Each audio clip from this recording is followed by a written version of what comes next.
De 2 à 4 roues maintenant, quoique vous allez vous rendre compte qu'Éric Van de Poel se débrouille aussi très bien à moto, tout comme le reste de sa famille d'ailleurs. Car c'est un portrait que nous vous proposons maintenant. Le dernier vainqueur des 24 heures de Francorchamps est aussi un homme d'affaires, un patron de team et un bon père de famille. 3 facettes, 3 manières différentes de pénétrer dans la vie d'Éric avec Fabrice Broers.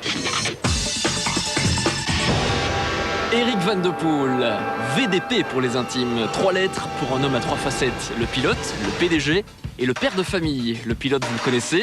Alors voici monsieur le directeur, celui de la société Formula X. Une année de transition pour l'entreprise. Éric est le chef d'orchestre de cette mutation. VDP plutôt combinaison ou costume? De loin la combinaison, forcément. Bon, il y a tout un travail administratif qui est indispensable.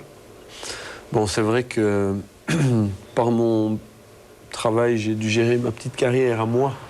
Donc c'était beaucoup plus facile. Maintenant, j'ai du personnel, j'ai des projets à gérer et autres, donc c'est vraiment différent.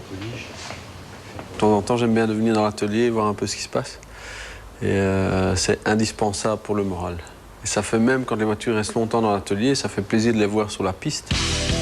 La piste, ce sera dans quelques mois pour ce qui est de la compétition. La X, version proto ou mono, qui tourne en 2.28 à Francorchamps, l'air de rien, se situe entre la Formule Renault 1.6 et 2.0. Ça devrait être un championnat complet en 2006.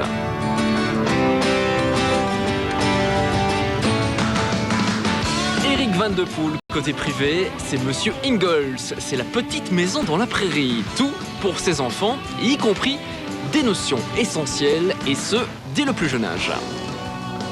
Moi, j'ai tout appris en moto depuis l'âge de 6 ans aussi. Et c'est pour ça que je voulais que mes enfants roulent en moto. Parmi les 5 juniors, un seul seulement veut faire pilote plus tard. C'est étonnant, ça.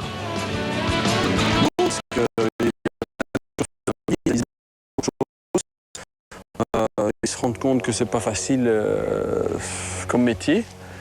Et puis c'est encore un peu tôt vraiment pour décider, même si moi à leur âge j'avais déjà décidé, mais bon, forcément les aléas de la vie font qu'on choisit une voie ou une autre. Bon, les enfants, on vous laisse. Papa part à la confesse.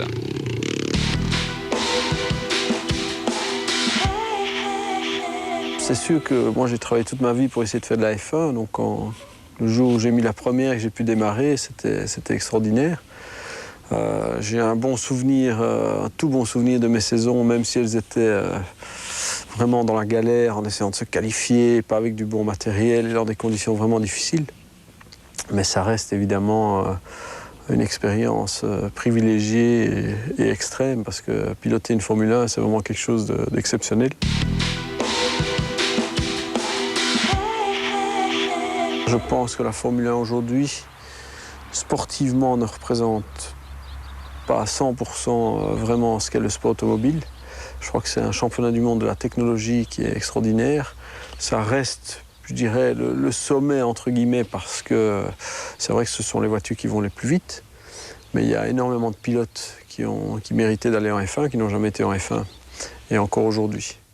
Parmi les 60 voitures pilotées ces 20 dernières années, la plus belle, c'est peut-être la Bentley des 24 heures du Mans 2002.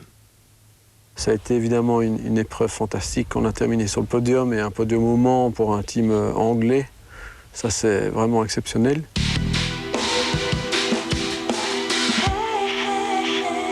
J'adore le double gauche à Francorchamps. Je trouve...